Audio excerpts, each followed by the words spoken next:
friends. It's a very warm day in South Africa today, and I'm suffering. But nevertheless, I'm back, and today there are no long introductions and all kinds of chats. We're going to get right on with the business of the day. The fallout from all the recent Harkle news was wider and worse than even I would have thought it would be. Their introduction to their future podcasts was ridiculed and described as childish, unprofessional, cringeworthy, and many other adjectives which I cannot mention here. Suffice it to say, Noel Gallagher possibly said it best, calling Harry a effin' do-gooder and a crazy little kid. Then Meghan was criticised for using her clout and contacts, namely Oprah in particular, to advertise and merch her latest business investment. Of course, I'm talking about her partnership in Clever and their lattes. As always, Meghan was almost instantly caught in a lie. She glorified her investment by saying that it was a woman or female-owned and run business, which it is not, as one of the co-founders is a male. Others went so far as to research the health benefits of drinking these lattes, and again, there is little to no particular health benefits. And then others said that the product was overpriced. Well, that is clear. And so true to dear old Nexie as we got to know her. And I can just laugh at her.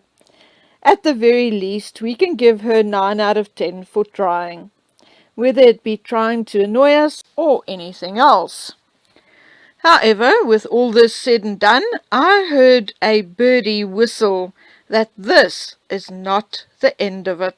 Please do not take my word for it, as it's something I could not verify.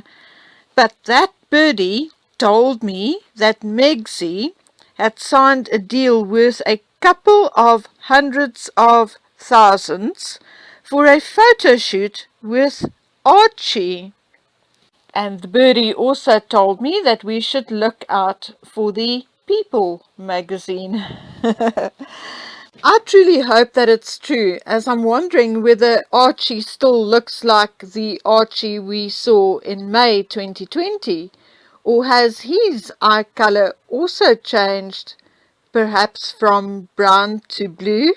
I guess we'll have to wait and see whether all this is actually true. And there I'm doing it again, rhyming. Now, with all the fluff out of the way, let's get into some more serious stuff. For just over 30 months now, many of us have been wondering not why Harry chose to marry Meghan, but why Meghan chose Harry. The immediate reaction comes down to 2 words, namely money and fame, which are the obvious answers, and it's likely that both would be true. But is there perhaps more to it than meets the eye? Let us look into a few things we unearthed, and I'm thanking the source who took me into his or her confidence. But before I begin, I just want to state that I'll be giving the information, but at this stage very little on my own opinion, and thus will expect and rely on my subscribers to decide for themselves and make up their own minds. So, let's get on with it. Let's quickly go back to a place I had mentioned before, 8383 or 8383 Wilshire Boulevard. I did some digging on Freemark LLC and partner Steve Rodriguez's Twitter page. There's nothing too out of the ordinary or nefarious that I could see, but then I just scanned it and I'll have another look at some other stage. However, let us just have a little peek at some of the other tenants. One of the best known tenants of the building is Salon Republic. Salon Republic offers modern and private studio space to approximately 2,000 beauty professionals. Salon Republic is also known for its celebrity clientele and have a number of branches and outlets all over the US, amongst which this one in Beverly Hills, Santa Monica, Hollywood, Pasadena, Torrance, Dallas, Seattle, Denver, etc. Salon Republic at 8383 Wilshire Boulevard, Suite 50, includes, amongst others, the Hair Game, and then also a number of other studios and hair studios, waxing, makeup, facials, nails, you name it. The CEO and founder of Salon Republic and the Hair Game is a man called Eric Taylor. And you can go check him out at www.stitcher.com/show/the hair game, where you will notice that topics discussed include two of the latest conversations, which is with Kaya Neal, and these conversations are described as follows. Episode 1. Can we look at hair as a fabric, not a race? Part 1 of a conversation with Kaya Neal, industry activist, educator, and visionary. We discuss her path towards a multicultural salon. Then episode 2, we continue the discussion with Kaya Neal about George Floyd and how this led her to get brands involved in the racial equality movement. Now, do I need to say more? I am wondering, what exactly does George Floyd and racial equality have to do with hair? But that is just me. It is known that Meghan had keratin treatments to straighten her hair at one of the Salon Republics in the past. Another tenant at 8383 Wilshire Boulevard is Parlour Men's Grooming Lounge in Studio 110.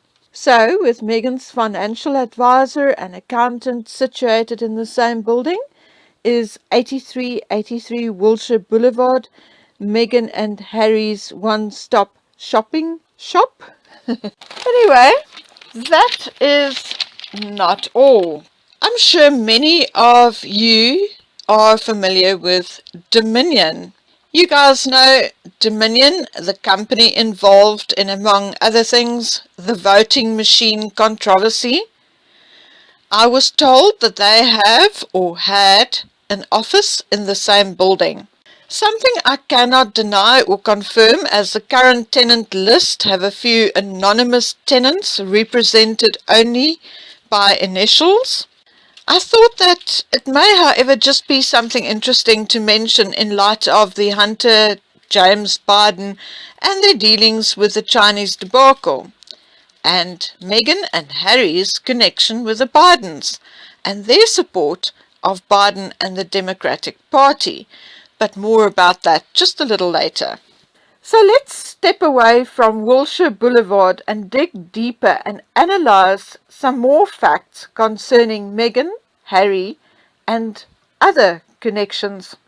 We are aware of Meghan's friendship with Marcus Anderson, the same Marcus Anderson who was, or still is, a facilitator with Soho House. And it is said that Harry and Meghan were introduced by Marcus at Soho House.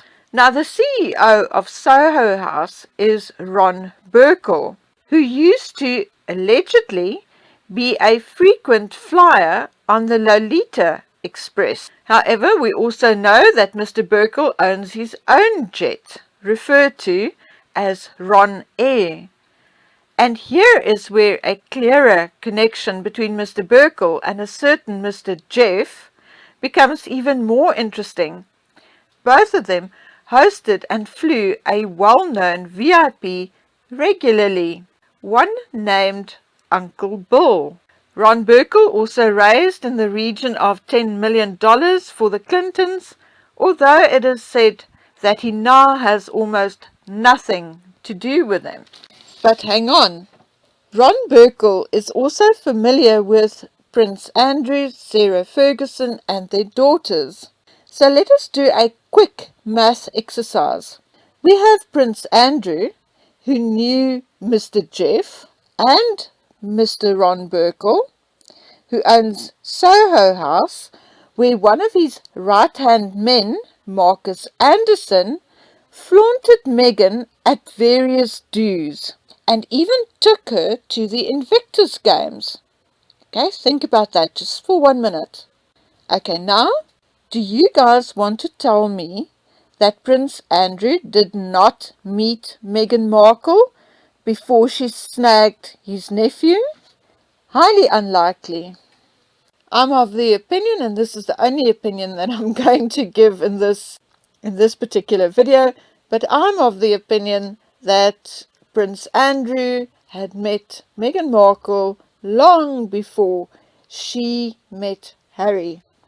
But let us move from the Clintons and Prince Andrew, etc., to another political couple and their connection with Meghan and Harry.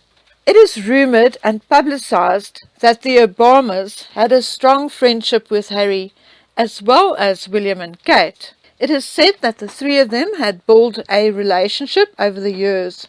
The three royals hosted the Obamas for a private dinner in 2016, and a year earlier, Harry hosted Michelle Obama and her daughters, Malia and Sasha, for tea at Kensington Palace.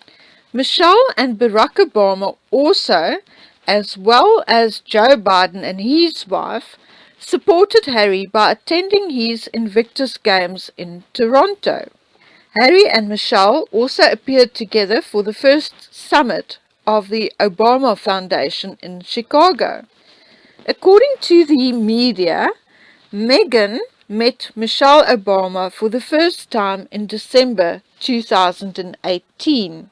Meghan apparently was in attendance at Michelle Obama's London stop for her book tour of her memoir, Becoming, and the two of them apparently sat down for a private chat afterwards.